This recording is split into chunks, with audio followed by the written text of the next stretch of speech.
अमावस्या की काली रात थी। पूरा गांव गहरी नींद में सोया हुआ था और कुत्ते जोर जोर से भौंक रहे थे। वो इसलिए भौंक रहे थे क्योंकि उन्हें अपने आसपास किसी शैतानी शक्ति के होने का आभास हो गया था। और वाकई गांव में एक काला साया घूम रहा था। वो साया तभी चुड़ैल में बदल जाता है। चुप करो तुम लोग, भौंक भौंक कर मेरा दिमाग न सड़ाओ। चुप हो जाओ नहीं तो मैं तुम्हारा खून पी जाऊंगी। मुझे खून बहुत पसंद है, उसे पीने से मुझे बहुत ताकत मिलती है और उससे ज्यादा मुझे उन लोगों को सताने में बहुत मजा आता है जिनका मैं खून पीती हूँ। पहले सताओ फिर खून पियो। तभी सभी कुत्ते चुड़ैल के डर से वहाँ से भाग जाते हैं। कुत्ते कहीं के भाग गए, ये तो कोई गांव मालूम पड़ता है। मैं सोच रही हूँ क्यों ना मैं यहीं कब्जा जमा लूं, यहीं आसपास ही छुप जाऊंगी और रोज एक गांव वाले का खून पीऊंगी। ऐसा करती हूँ, मैं उस पेड़ के अंदर छिप जाती हूँ। उसी के अंदर छिपकर अपने इन लंबे लंबे हाथों से लोगों को दबोच कर उन्हें पी जाऊंगी। गांव के बीचों बीच एक बहुत बड़ा पेड़ लगा था। वो पेड़ बहुत पुराना था और अंदर से खोखला भी था। चुड़ैल उसी पेड़ के अंदर छिप जाती है और किसी को कुछ पता भी नहीं चलता कि उस पेड़ में एक चुड़ैल छिपी बैठी है। सुबह होते ही सभी गांव वाले अपने अपने काम में लग जाते हैं। तभी गांव की एक औरत उसी पेड़ के नजदीक से होकर जा रही होती है, सिर पर पानी का मटका उठाए। तभी पेड़ के पीछे छिपी चुड़ैल अपने 2 लंबे हाथ बाहर निकालती है और उस औरत को पकड़कर पेड़ के अंदर खींच लेती है। गांव वालों को उस औरत की चीख सुनाई पड़ती है तो हैरान हो जाते हैं। ये ये ये ये कौन चीखा? अरे ये कौन चीखा? कोई कुछ बताएगा? जगदीश भाई, क्या तुमने भी किसी औरत की चीख सुनी? मैं इतनी देर से वही तो बोल रहा हूँ कि कोई औरत चीखी और चीख की आवाज यहीं आस पास से ही आई थी, पर यहाँ तो कोई नहीं है। अगर हम दोनों ने एक ही आवाज सुनी तो ये कोई वहम तो हो नहीं सकता। जरूर कोई मुसीबत है, चलो चलकर देखते हैं। दोनों मिलकर उस औरत को ढूंढने लगे जो चीखी थी, पर उन्हें वो कहीं नहीं दिखाई दी। 2 दिन बीत चुके थे। 2 दिन में चुड़ैल 4 लोगों को खा चुकी थी। एक दिन मनोरमा कुएं से पानी भरकर ला रही थी। बीच रास्ते में वो बहुत थक जाती है। इतनी दूर कुएं से पानी भरकर लाओ, ऊपर से ये गर्मी, इस गर्मी ने तो मार ही डाला। अब और नहीं चला जाता। ऐसा करती हूँ, थोड़ी देर यहीं पेड़ की छांव में बैठ जाती हूँ, थोड़ा रुककर ही घर जाऊंगी। मनोरमा अपने सिर से पानी का मटका उतार कर वहीं रख देती है और खुद भी बैठ जाती है, पर पीछे पेड़ में छिपी चुड़ैल उसे देखकर मुस्कुरा रही थी। बेचारी, इसे इस पेड़ की छांव ने गर्मी से तो बचा लिया, पर मुझसे इसे कौन बचाएगा? अरे, इसे मारने से पहले मैं इसका ये पानी पी लूं थोड़ा सा। कई दिन से खून पी पी कर गले में जम गया है। पानी पीने से गला थोड़ा साफ हो जाएगा। चुड़ैल अपने लंबे हाथों से मटका उठाती है और सारा पानी पी जाती है। अरे, मेरा मटका कहाँ गया? अभी तो यहीं था। मुझे अच्छे से याद है, मैंने अपना मटका यहीं रखा था। तभी चुड़ैल पीछे से बोल पड़ती है। तेरा मटका मैंने चुराया है, उसमें भरा पानी भी मैंने ही पिया है। अब बता क्या कर लेगी मेरा? काट हाथ मेरे, ले ले। चुड़ैल फौरन अपने दोनों हाथ लंबे करती है और मनोरमा के सामने कर देती है।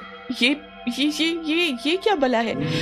इतने लंबे हाथ, ये इतने लंबे हाथ किसके हैं? कौन है भाई? मनोरमा पीछे मुड़कर देखती है। तुम तो चुड़ैल हो। अच्छा, तुमने पिया है मेरे घड़े का पानी? कोई बात नहीं, अरे पानी ही तो था।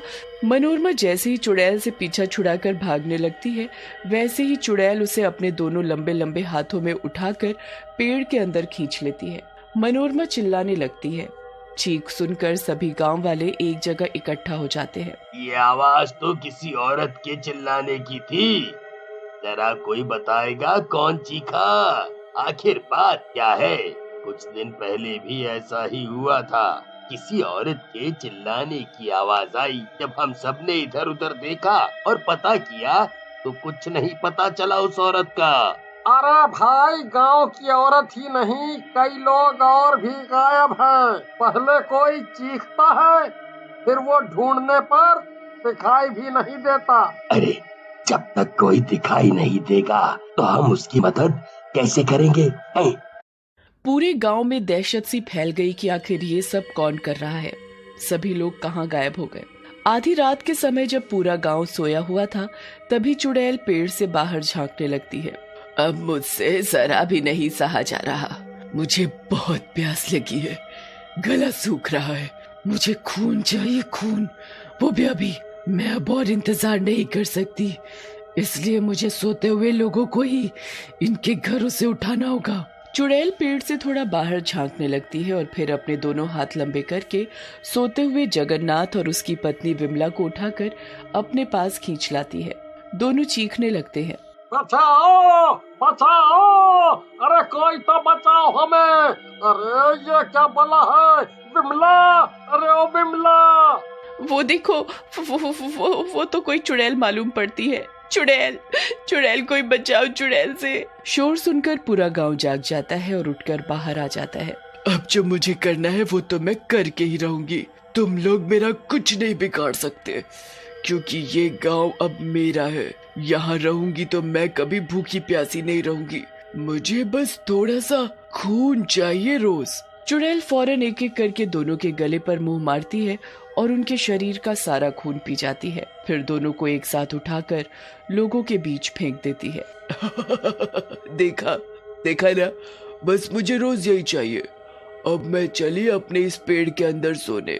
मुझे बहुत नींद आ रही है। और हाँ सुनो, मुझे परेशान करने की जरा भी कोशिश मत करना, नहीं तो अपनी जान से जाओगे। चुड़ैल पेड़ के अंदर सोने चली जाती है। गांव वाले ये सब नजारा देखकर बहुत डर जाते हैं। ये चुड़ैल तो बहुत खतरनाक है। इस चुड़ैल ने हमारे गांव पर कब्जा कर लिया। हम सब मिलकर भी इस चुड़ैल को यहाँ से नहीं भगा सकते। चुड़ैल को मारना इतना आसान नहीं। उसे अभी देखा ना, उसने कैसे अपने हाथों को लंबा किया। उन्हीं हाथों से वो हमें हमारे घरों से निकाल कर मारेगी, जैसे इन दोनों को मारा। कल मेरी बेटी की शादी है, अब कैसे होगी उसकी शादी? अगर लड़के वालों को पता चला कि इस गांव में चुड़ैल है, तो वो बारात लेकर इस गांव में कभी नहीं आएंगे। मेरी बेटी की शादी कभी नहीं होगी। चुप हो जा विद्या बहन, ऊपर वाले पर भरोसा रखो, वो सब सही करेगा। अब तो बस हम उसी पर भरोसा कर सकते हैं, वही बचाएगा अब हमें इस चुड़ैल से। और तुम्हारी बेटी हम सबकी भी बेटी है। अगर मुसीबत आई तो हम सब मिलकर उसकी रक्षा करेंगे। तुम बस उसकी शादी की तैयारी करो। पूरा गांव शांति की बात पर हाँ में हाँ मिलाता है। अब सभी डटकर खड़े थे चुड़ैल का सामना करने के लिए। अगले दिन शादी की पूरी तैयारी हो चुकी थी। बारात भी गांव में पहुंच गई थी। सभी बाराती नाच गाने में और खाने पीने में व्यस्त थे। विद्या अभी भी बहुत डरी हुई थी। चुड़ैल के डर से मंडप में दूल्हा दुल्हन एक दूसरे को वरमाला पहना चुके थे। तभी बैंड बाजों की आवाज सुनकर चुड़ैल पेड़ से बाहर झांकने लगती है। आज तो खून की नदियां बह जाएंगी, मजा ही आ जाएगा आज तो। मुझे अब काम शुरू करना चाहिए, नहीं तो ये लोग चिल्लाते और फड़फड़ाते बहुत है, फिर इन्हें पकड़ना बहुत मुश्किल हो जाता है। चुड़ैल अपने दोनों हाथों को लंबा करती है और पूरी बारात को उनमें समेट लेती है। सभी चिल्लाने लगते हैं। चुड़ैल को देखकर और भी ज्यादा डरने लगते हैं। मुझे जिसका डर था वही हुआ। अब कौन बचाएगा मेरी बेटी को और उसकी शादी को? गांव के सभी लोग चुड़ैल पर हमला कर देते हैं और उसे पत्थरों से मारने लगते हैं। तुम लोगों की इतनी हिम्मत जो मुझे मारने चले, अभी बताती हूँ तुम्हें तो मैं। चुड़ैल सभी को मारने लगती है, किसी के हाथ तोड़ तो किसी के पैर। तभी चुड़ैल विद्या की बेटी दीपा को उठा लेती है। माँ, मुझे बचाओ, छोड़ो छोड़ो मुझे। तभी दूल्हा श्याम वहाँ आ जाता है। वो मेरी पत्नी है, उसे छोड़ दे चुड़ैल, नहीं तो तेरे लिए अच्छा नहीं होगा। तू मारेगा मुझे? जब इतने लोग मेरा कुछ नहीं बिगाड़ पाए तो तू अकेला क्या करेगा? मैं तेरे ही सामने तेरी इस दुल्हन को मारकर इसका गरम गरम खून पी जाऊंगी। तू मेरा कुछ नहीं कर सकता। जैसे ही चुड़ैल दीपा को अपने लंबे लंबे हाथों में पकड़कर अपने मुंह के पास ले जाती है, वैसे ही श्याम अपनी कमर में लगी तलवार निकालकर चुड़ैल के दोनों हाथ काट देता है। चुड़ैल तड़पने लगती है। चुड़ैल पेड़ को छोड़ वहां से हमेशा के लिए गायब हो जाती है।